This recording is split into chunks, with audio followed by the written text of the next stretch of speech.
ناظرین کرام، یہ بھی عقیدہ سمجھنا چاہیے کہ مردہ وہ کلام بھی کرتا ہے، مردہ کلام بھی کرتا ہے۔ مردہ کوئی بے حس نہیں ہو سکتا کہ وہ ہمیں جانتا نہیں، پہچانتا نہیں۔ وہ ہمیں پہچانتا ہے، جانتا ہے۔ اس کو اٹھانے والے وہ مردہ ان سے بھی کلام کر رہا ہوتا ہے، لیکن فرمایا حدیث میں کہ اس کا کلام انسان اور جنات، ان کے علاوہ بقیہ حیوانات تو سن لیتے ہیں اس کی پکار کو، آواز کو، لیکن انسان اور جنات یہ نہیں سنتے۔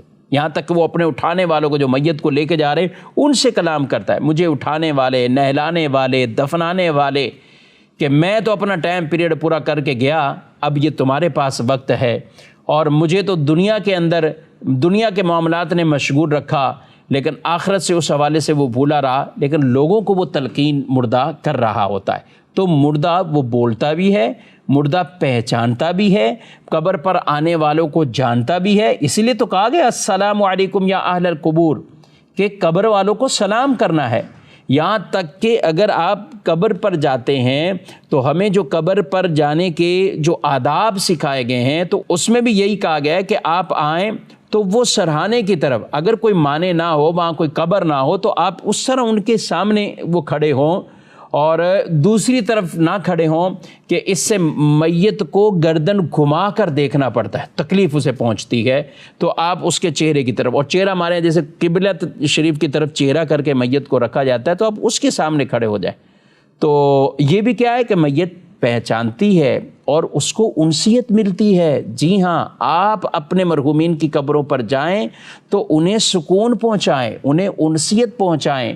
ایک شاخ کو اگر قبر پر رکھ دیا جائے یا قبر کے اوپر گاڑ دیا جائے، جو تر شاخ ہوتی ہے، ہمارے پیارے نبی صلی اللہ علیہ وآلہ وسلم نے اس کی برکت کو یہ بیان کیا ہے کہ قبر والے سے عذاب میں تخفیف ہو جائے گی، قبر والے سے عذاب میں تخفیف ہو جائے گی۔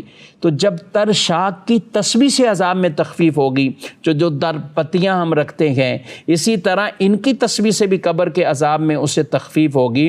اور پھر جو بندہ ہی قبر کے پاس بیٹھ کر بندہ مومن تسبیح کر رہا ہو، اس کی تسبیح سے کتنی مرحوم کو وہ راحت پہنچے گی۔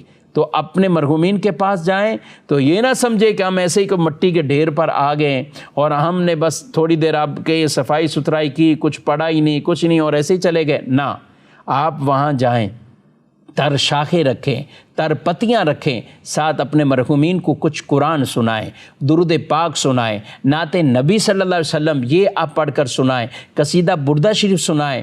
جو مرحوم دنیا کے اندر سنا کرتا تھا وہ اس کو سنائیں، اور اسے خوشی داخل ہوگی۔ تو اپنے مرحومین کی قبروں پر جائیں اور وہاں جا کر انہیں یہ بھی راحت پہنچانے کی کوشش کریں۔ وہ آپ کو پہچانیں گے بھی، آپ کو جانتے بھی ہیں، اور اس سے انہیں انسیت یعنی سکون بھی ملتا ہے۔